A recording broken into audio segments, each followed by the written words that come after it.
And now it's time to process in together and sing Enter, Rejoice, and Come In.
Hello, everybody. Good morning. I'm Samara Michelson, the worship associate for today. We thought we'd try to do this chalice lighting a little bit differently. So instead of Rev Dan saying his liturgy around it, I'm going to. So in honor of us connecting our bodies with nature and as nature, we are of the earth. Feel it under your feet. We are between 60 and 70% water. Feel your waters moving through you. We are air. Breathe in, breathe out. And we create fire together, bringing this community together, the fire of our hearts, the fire of our bellies. And as we light the chalice today, may we join our flames together. Done, Jinja. Thank you. Now let's recite the affirmation as we light the chalice. Love is the spirit of this fellowship, and service is its law. This is our aspiration, to dwell together in peace, to seek the truth in love, and to help one another. And now we invite you to take a moment and light your own chalice where you are today, and then Samara will have our opening words.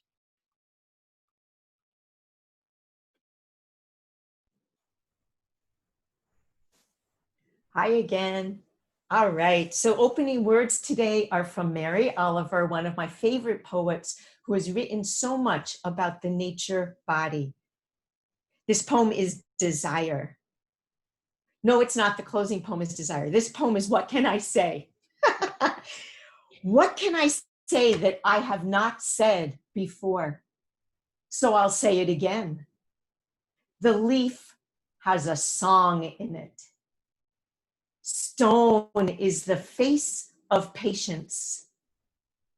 Inside the river, there is an unfinishable story, and you are somewhere in it, and it will never end until it all ends.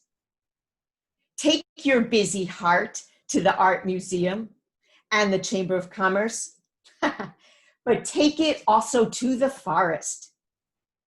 The song you heard singing in the leaf when you were a child is singing still. Okay.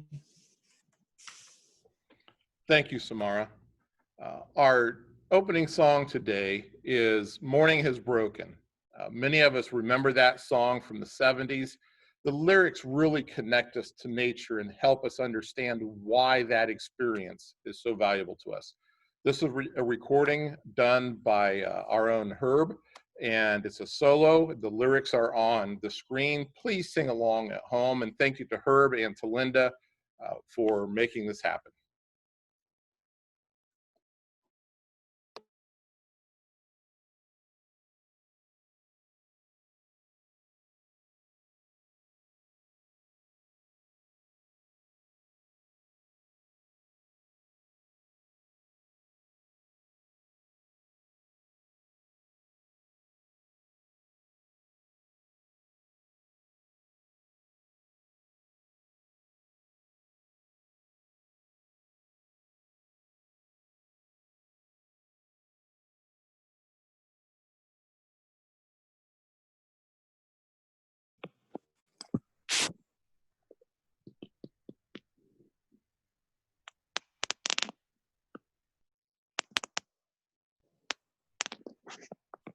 We're not getting any sound on this, and we didn't on the first song either.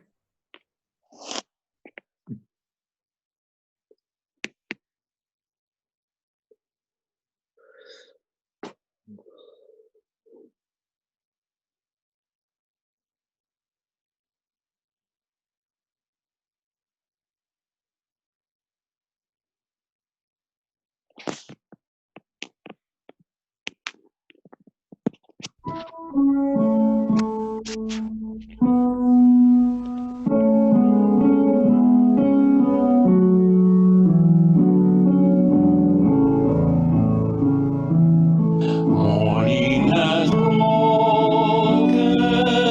like the first morning.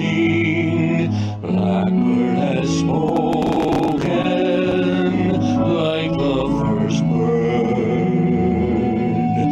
Praise for the singing, praise for the morning, praise for them spring, fresh from the word.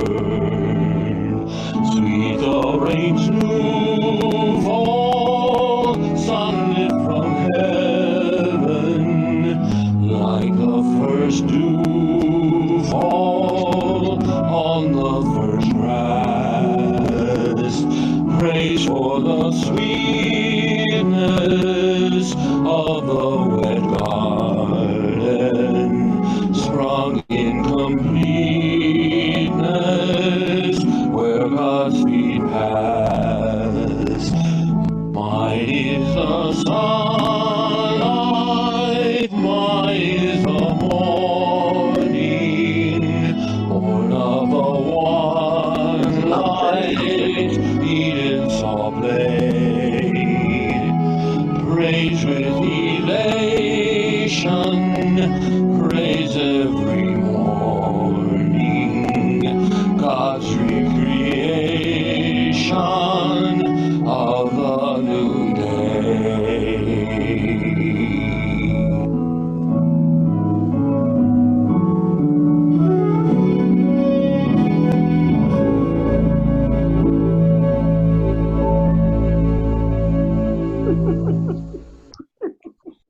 Wow. Thank you so much. That's absolutely perfect.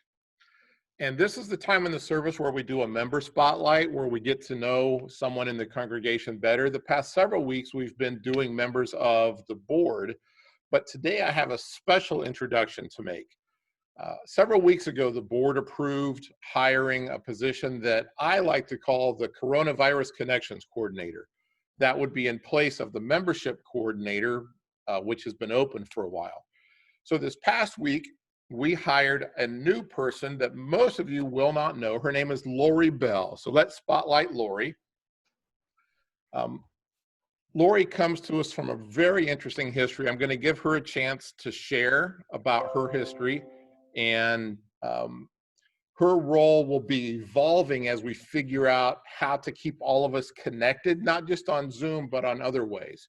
So Lori, welcome, welcome, welcome. It's so great to have you. Please share a little bit about yourself.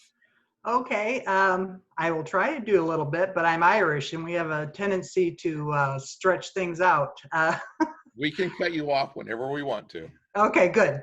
My family started in the Unitarian Church when I was about 7 in Atlanta, Georgia, and we had the utmost pleasure of having Eugene Pickett as our minister. And upon moving back to Kansas City and then into Grand Rapids, Michigan, my parents either helped start a fellowship or helped grow a fellowship, and I grew within that myself. And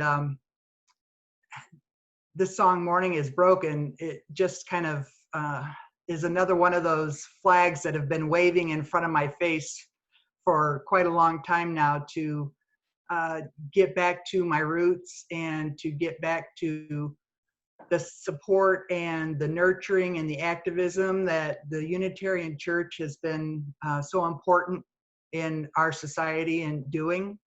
And when Reverend Dan's request for a COVID-19 coordinator, I said, okay, that's me, I'm it. So I applied, and through some interviews, they extended me the offer, and I took it.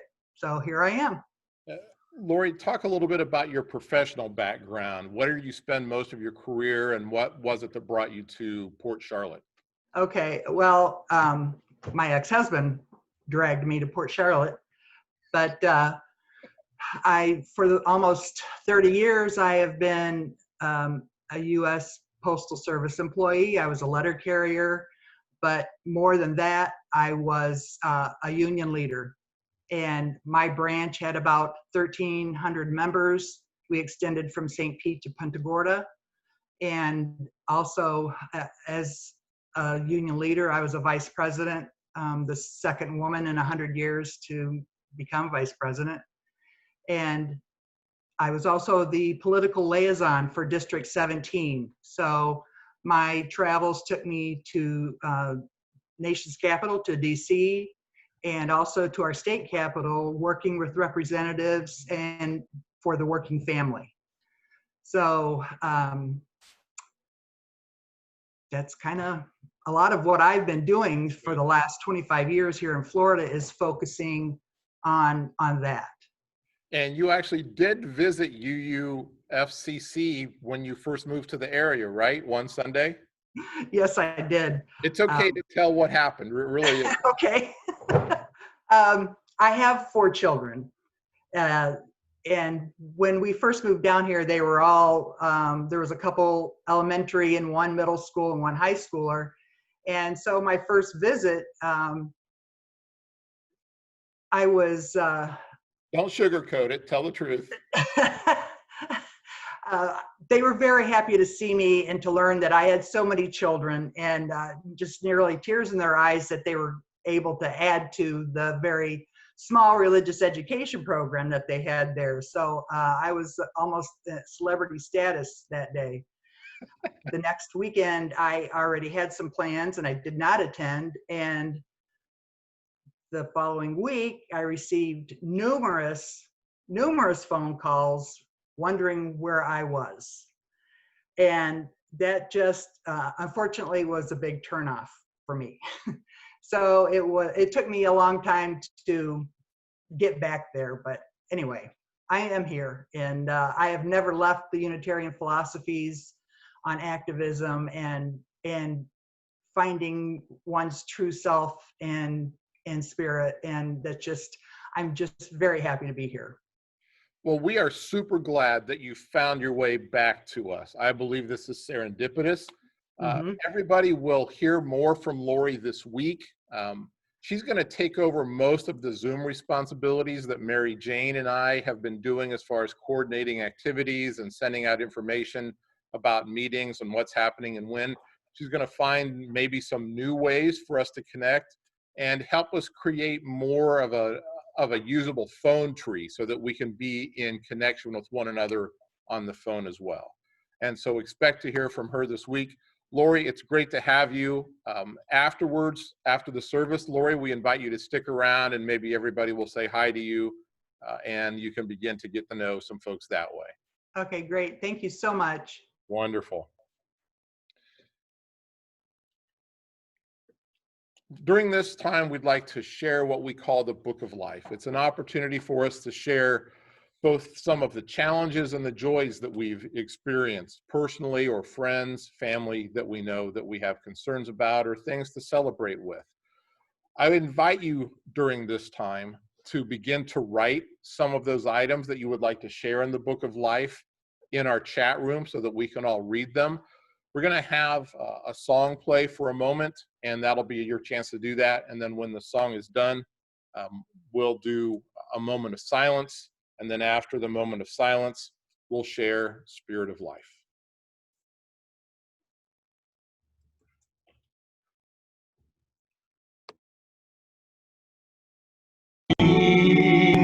Fresh from the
Just a reminder that we are continuing to receive offerings. Here's our offering basket as a graphic reminder. You can mail those in to our address. We'll receive them through the regular mail. Or if you have the Venmo app on your smartphone, we can take offerings that way as well. Today is the second Sunday, which also means we'll be collecting the second helping this week. And so if you'd like to send a separate check for that, please make sure in the memo line you indicate that it's for the second helping. Or if you use the Venmo app, you can indicate there as well that it's for the second helping. And this summer, we are taking the second helping for 3 different community organizations, for the Harry Chapin Food Bank, for the Homeless Coalition, and I just forgot the third one. It's another really important organization. Is it Meals on Wheels? Chaps. Isn't it? Chaps. Yeah. Right. Thank you for that. And so what happens is you send in your offering, and we're just going to divide it into thirds for the second helping, and then we'll mail a check from the fellowship to those organizations. So thank you for doing that. We continue to receive your offerings, and honestly, we're in good shape because you are continuing to honor your pledges to mail in offerings and donations, and we thank you for that because we still have our regular bills to pay as well. When I was a child, I used to play outside all the time. I grew up in a trailer court where there were lots of kids, and we would be out from the time we finished our cereal in the morning until way late at night after dark, and my dad would do his dad whistle to call us in and say it's time to come in and go to bed. We'd play in the yard, we'd play basketball, we'd go in the woods. There was a railroad track behind the trailer court, and we'd go walk the tracks. We'd play with animals that we saw. We'd have a great time. Then when I became a teenager, I was outside playing sports all the time. Basketball, baseball, goofing off with friends. In high school, we'd hang out at somebody's house. We'd be around a barnyard where we'd maybe be outside playing with the animals. We would go up on top of the barn roof and lay down at night and watch the moon and the stars and talk about deep philosophical things of life. And I felt very connected to my friends, connected to the earth, connected to all of creation, even though as a child, I couldn't put words to that. It just felt good. And then something changed. I graduated from college, got a degree, got a job, got married, had kids, had an office, and I spent most of my time indoors. When it was hot, I wanted the air conditioning. When it was cold, I wanted the heat.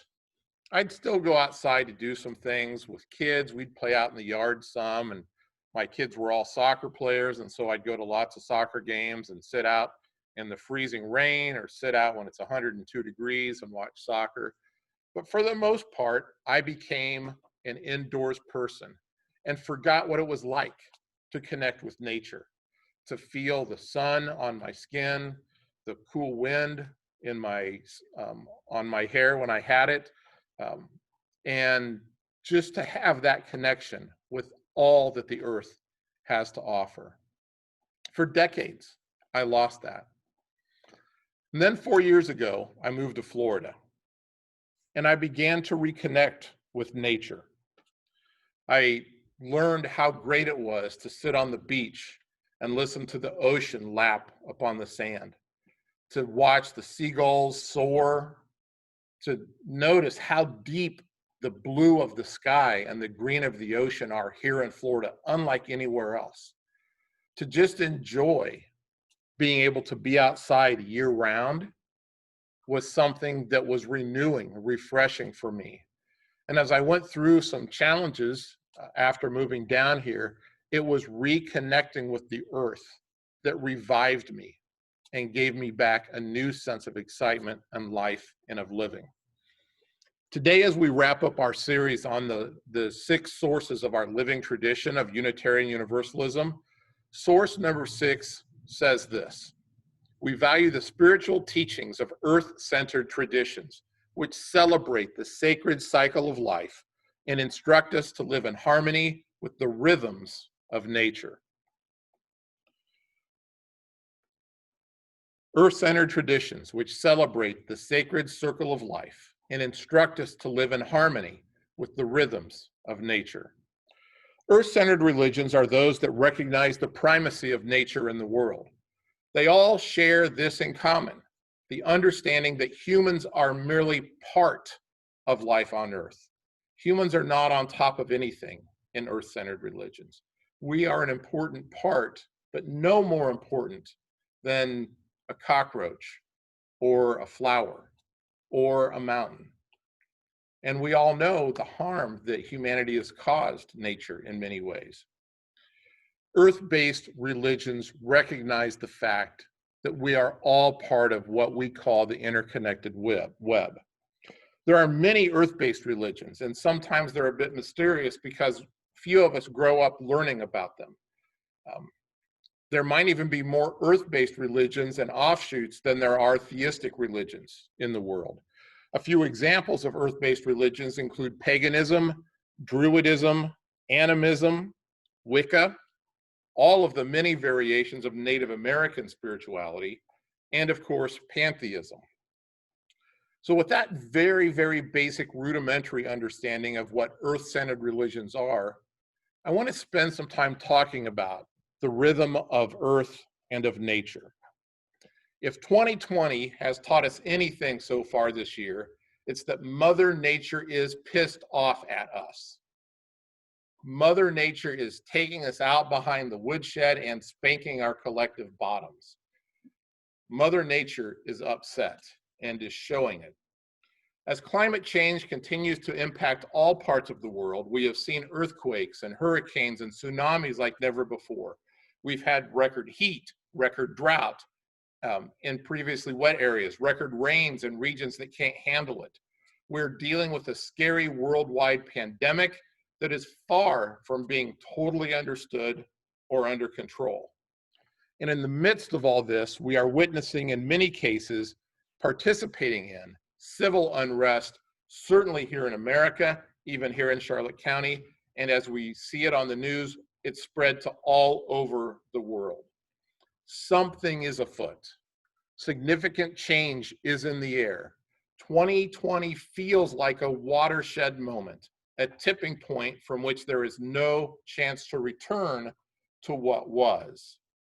Mother Nature is taking 2020 to yell at us using our middle names. Remember that? When you were kids, when I would get in trouble as a child, my mom would say, Daniel Wayne, you get in here right now.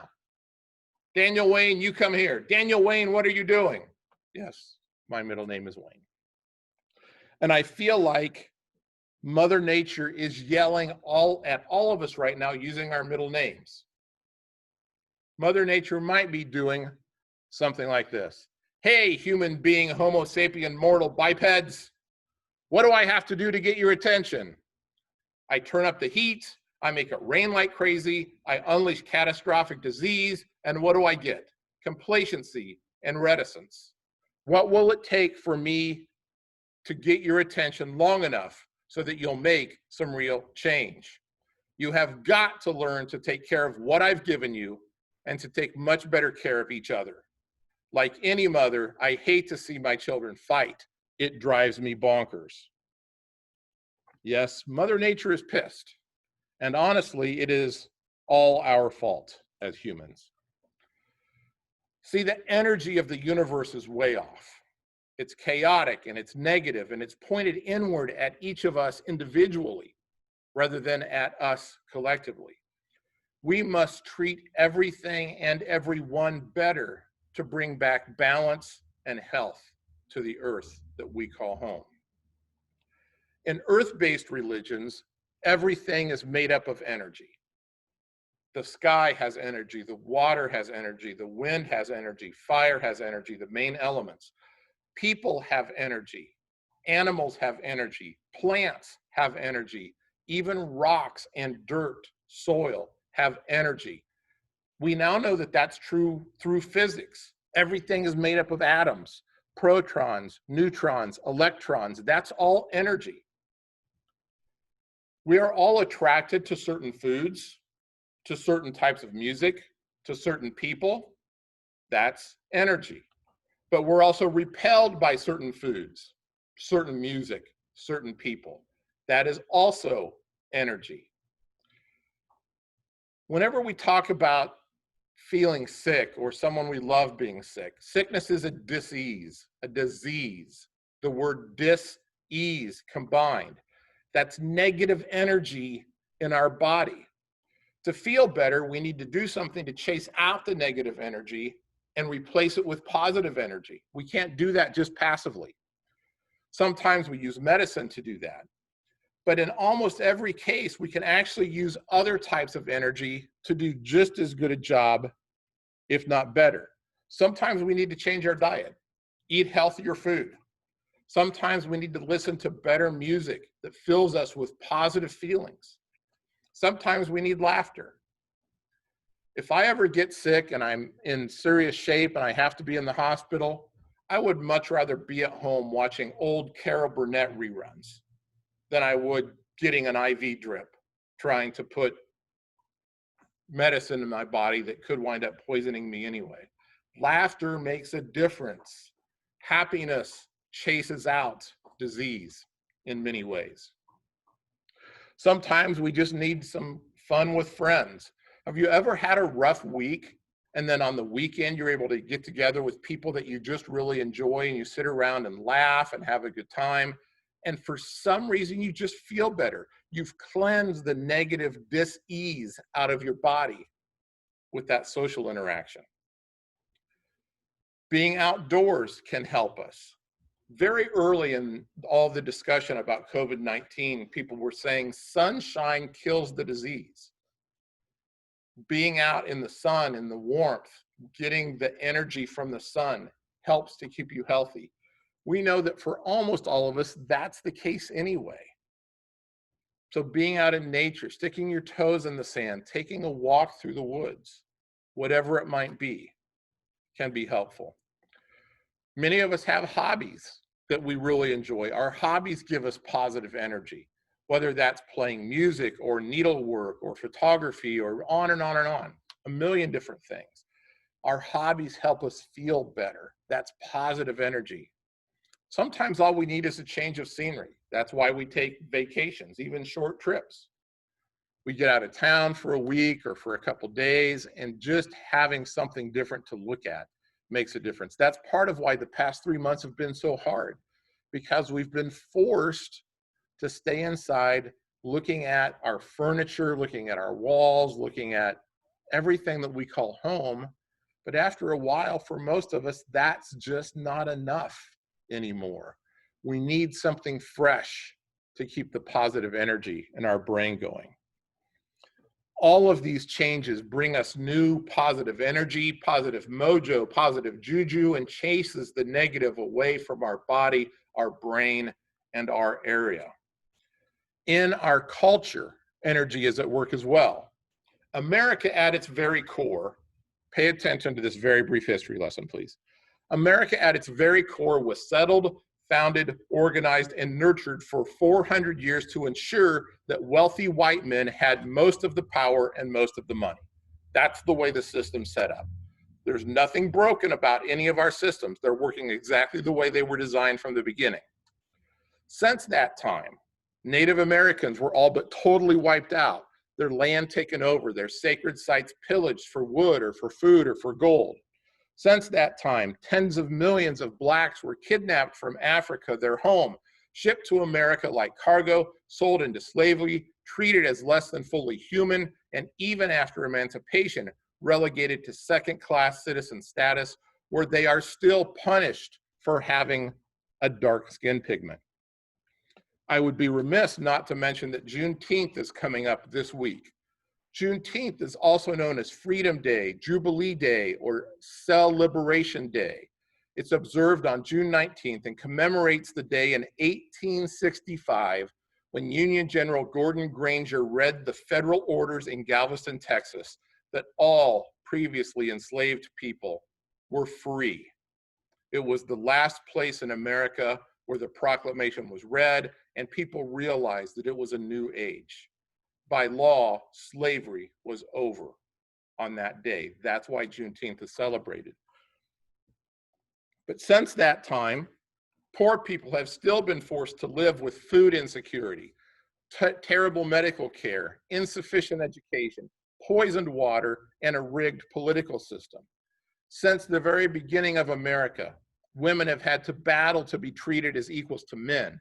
They've had to fight for voting rights, education rights, equal pay, and the right to control their own uterus. Since that time, anyone identifying with any aspect of the LGBTQ community has had to fight for basic human rights, including fair housing, fair employment, fair parenting, and so many other rights.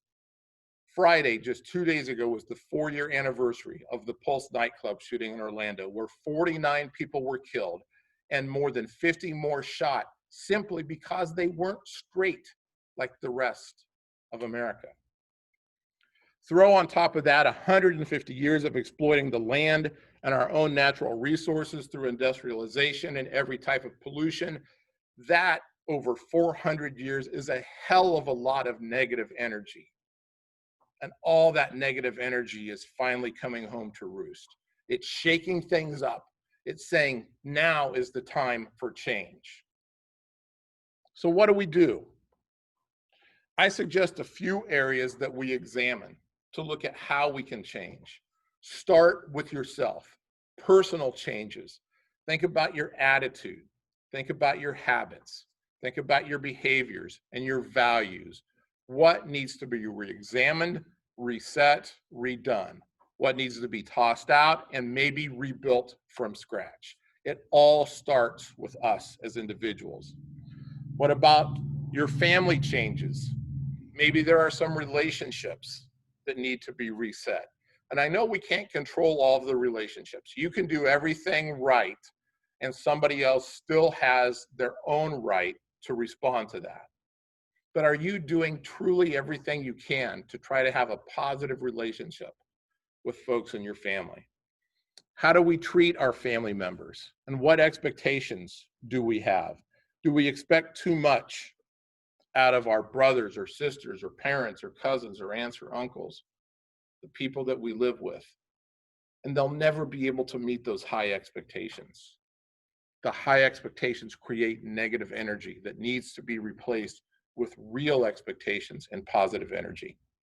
What do we need to change here at UUFCC? What systems or policies do we need to re-examine that are bringing negative energy, that are causing conflict, that are holding down people who have a voice that we need to hear? What relationships need to be reset because of our covenants that are in violation in some way? Are we valuing and carrying out our mission and our vision for who we are as an organization, for the difference we want to make in Charlotte County, in Florida, and in the world? What about our community? What changes need to happen in this area where we live? How do the schools need to change so that it's not the privileged students and the privileged families that are getting all the benefits, that those who live on the margins are getting just as good a chance for an excellent education, for scholarships, for further education as everyone else? What about our neighborhoods? Which of our neighborhoods aren't getting the funding, aren't getting the attention? Where do things go when the rich people say, yes, we need that, but not in my backyard? We know where they wind up. They wind up in the poor neighborhoods. What about commerce in the area? How are our local businesses suffering, and how can we help them to succeed and to thrive? What about our local laws and policies that need to be re-examined, including policing? If you're one who watches the news, you know that there's been a big push, especially the past week, to defund the police, to abolish the police, to change the system from its very fundamentals all the way up. Now, currently here in Charlotte County, our sheriff is saying and doing all the right things. He's been marching with the protest on Friday nights. He spoke at the clergy prayer vigil on Wednesday. And I don't necessarily want to sound cynical, but it is an election year. Just keep that in mind. Blowing up the police state as it currently exists isn't necessarily a bad idea. We expect way too much out of our police officers anyhow. They give traffic tickets, they control riots, but they're also social workers when they're called into domestic disputes or to child welfare situations. They are called to investigate traffic accidents and write up reports for something they have no business being a part of. We need to rethink everything about the police, and we can do that right here in Charlotte County. What about changes on the state level? Can we get rid of our senators and our governor and most of our state legislature and start over? We can, and we do that by voting them out so that we can get in people who care about everyone, care about the environment, care about these policies.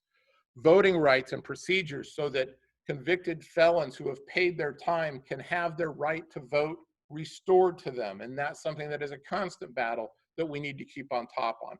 What about our water safety? We've heard so much about that in the past few years. How do we take care of our water so we can eliminate the red tide, the blue-green algae that poisons us, it seems like every year? We have to pay attention to beach erosion and the challenges that that faces. And in America, there's so many issues that need our attention. Human rights, basic human rights for all.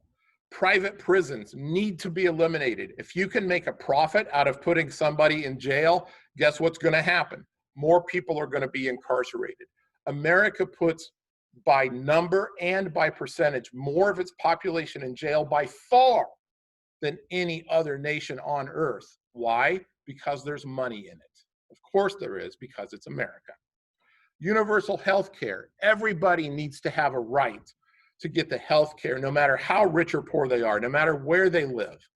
The fact that some people can't afford to go to the ER when they have a problem, they can't afford basic prescriptions, or they have to choose between going to the grocery store and getting the medications they need, that should not happen to anybody.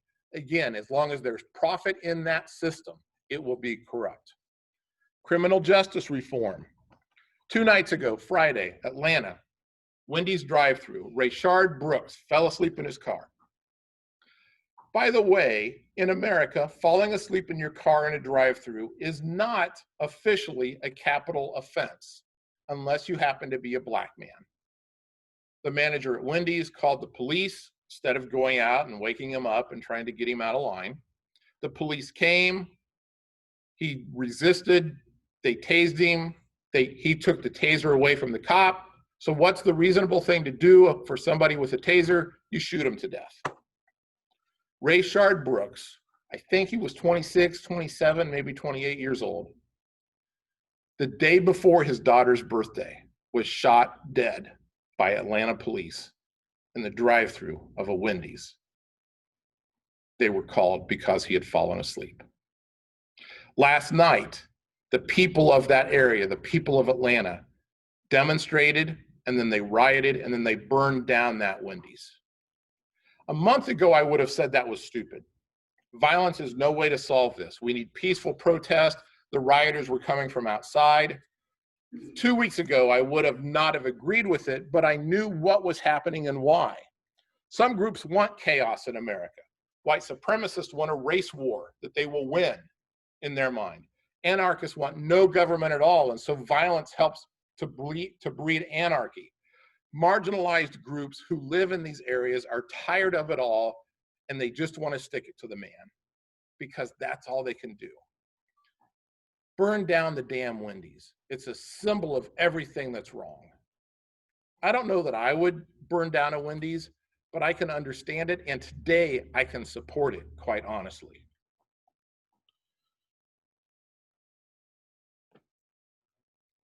So what do we do to sustain this? At some point, it's not going to be in the news very much. Things are going to open up more. We're going to have more things to do. We're going to forget about all these injustices that need to be corrected, that won't be corrected because rich white people say, you know, we need to fix the system, so let's just fix the system. They've had 400 years to fix the system. 400 years. We've been here before. The civil rights movement of the 60s, 50 years ago, people thought this is it. Real change is happening. The civil rights legislation was passed. What has changed in 50 years? Several years ago, Rodney King was murdered in broad daylight. Protests and riots all across the nation. People thought, this is it. This is the time for change. Why is now? Why is 2020 going to be any different from any of those other times in the past when we've all just grown up, gotten married, got jobs? Let somebody else deal with it. We must do better. We must sustain the changes that we're starting to see. We must bring new positive energy to America in every aspect of our lives and our culture. Start by treating the people close to you well, including yourself. Start by spreading joy and helping to meet the needs of people whose voices aren't being heard. All earth-based religions tell us that everything is inextricably linked. Everything that exists, people, animals, plants, rocks, things that we call inanimate objects are in fact not truly inanimate at all. The cells, the energy within them have life. It's real. This energy affects everything, whether it's positive energy or negative energy. America has been infected with the disease of negative energy for 400 years. We have to exercise that negative energy and replace it with positive energy for real sustainable change to happen. Please remember the spiritual teachings of earth-centered traditions which celebrate the sacred circle of life and instruct us to live in harmony with the rhythms of nature as a vital source of truth for us to follow as Unitarian Universalists.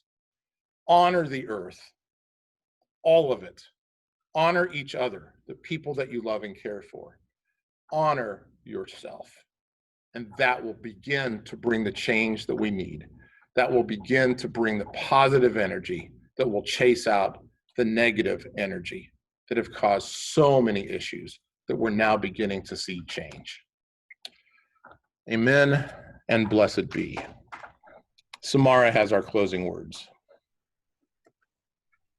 Whew. More words after all those words. I feel like we just need a breath. Everybody, just feel your feet on the floor, the earth of your body. Breathe in, breathe out. Alice Walker, many of you will know her as the author of The Color Purple. She's dedicated her life to ecofeminism, to really working on social justice. She's part of the civil rights movement and has spent her entire life on social justice issues, the environment and feminism being a main focus. So this poem by Alice Walker is called Desire. My desire is always the same. Wherever life deposits me, I want to stick my toe and soon my whole body into the water. I want to shake out a fat broom and sweep dried leaves, bruised blossoms, dead insects and dust. I want to grow something. It seems impossible that desire can sometimes transform into devotion. Desire can sometimes transform into devotion, but this has happened, and that is how I've survived. How the whole I carefully tended in the garden of my heart grew a heart to fill it. Listen to that once more. This is how I've survived. How the whole I carefully tended in the garden of my heart grew a heart to fill it. Thank you.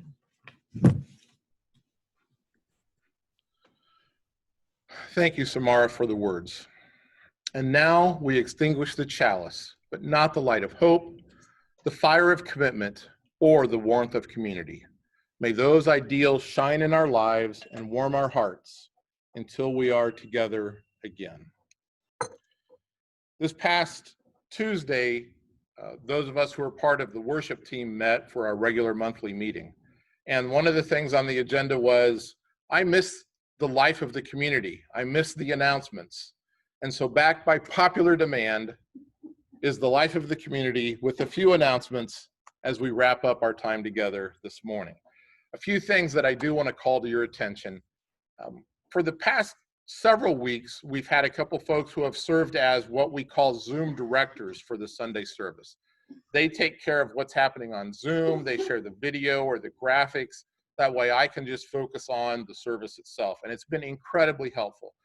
Now that we kind of understand how that works, we could use a couple of more volunteers to be Zoom directors. So if you're interested in learning more about what that might mean, please send me an email, minister@uufcc.org, and we can begin that process or at least have a conversation. Also, we are looking for a new chair of our caring committee. Debbie has decided to step aside due to just a lot of time spent doing that and some health concerns. So if you have a passion for reaching out to others, for writing cards, for making sure that people are cared for, then again, please email me and I'd be happy to chat with you about that. We'd even be open to a co-chair situation for that for sure. And with very few people here through the week and the summer months, the heat and the sun coming on, some of us are really concerned about our worm bins. We have 3 worm bins in the back, and if you would like to become worm bin foster parents, let me know, and you could take them to your house and simply sit them outside under the shade and feed them some occasional leftovers and make sure that they live through the summer months. So if you have always dreamed on your bucket list of being worm bin foster parents, now is your opportunity. Also, I forgot to add to our announcements about today that because it is the second Sunday, the Social Justice Committee will be meeting at noon. So here's how that will work. When we're wrapped up here in just a moment, we'll have our social hour, which will be more like a social 35 minutes, which is probably okay. And then at noon, right here on the same Zoom link, anybody who would like to stick around for the Social Justice Committee meeting is welcome to do that. Herb is chair of that. So Herb, when I'm done, Ginger and I will make you the host of the chat, and then you'll have control of that at that time. So that's how that will work. So hang out for a moment after the benediction for our social hour, and then the Social Justice Committee will meet at noon. Whew, that was a lot. Let's end the service with Go Now in Peace.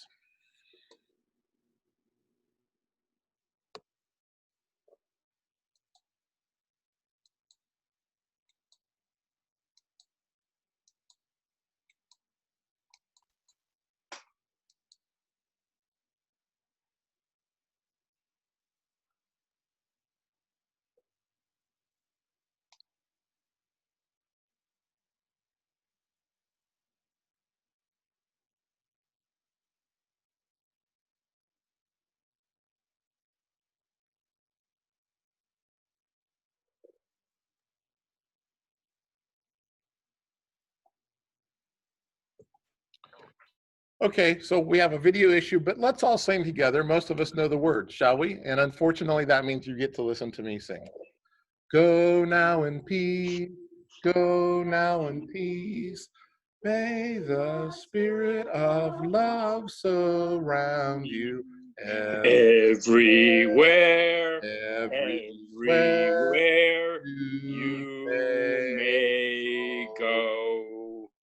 Thank you so much for being here today, for being part of our service. Please remember to continue to be a blessing as you go out into the community, to the stores or restaurants, wherever you go. Be a blessing to those that you're sharing a home with during this really challenging time. Most important, that starts by being a blessing to yourself. Thank you for being here. Hang out now for social hour. It's great to see you.